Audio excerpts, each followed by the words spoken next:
భోగి పండుగ విశిష్టత. పెద్ద పండుగగా జరుపుకునే 3 రోజుల సంక్రాంతి పండుగలో మొదటి రోజున మనం భోగి పండుగను చిన్న పెద్ద కుటుంబం అంతా కలిసి ఆనందంగా జరుపుకునే వేడుక. భోగి, సంక్రాంతి, కనుమ ఇలా 3 రోజులు ప్రతి ఇంట సంతోషమే. తొలి రోజు జరుపుకునే భోగి పండుగకు ప్రత్యేకత ఉంది. బగా అనే పదం నుంచి భోగి వచ్చిందంటారు పెద్దలు. దక్షిణాయనానికి చివరి రోజుగా భోగిని భావిస్తారు.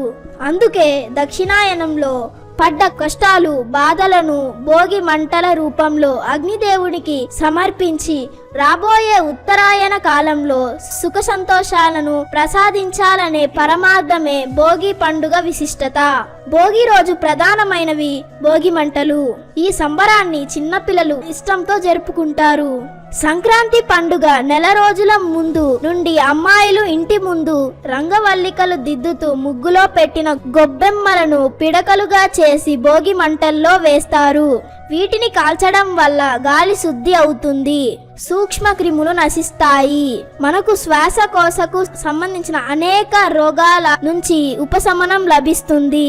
నిజానికి భోగి మంటల్లో కాల్చాల్సింది పాత పనికిరాని వస్తువులతో పాటు మనలోని పనికిరాని అలవాట్లు, చెడు లక్షణాలు.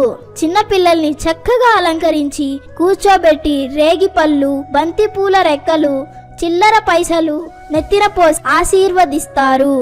ఇలా చేయడం వలన దేవతల అనుగ్రహంతో పాటు పిల్లలకి ఉన్న దిష్టి తొలగిపోయి వారి ఆరోగ్యం, ఎదుగుదలకు తోడ్పడుతుందని మన పెద్దల విశ్వాసం.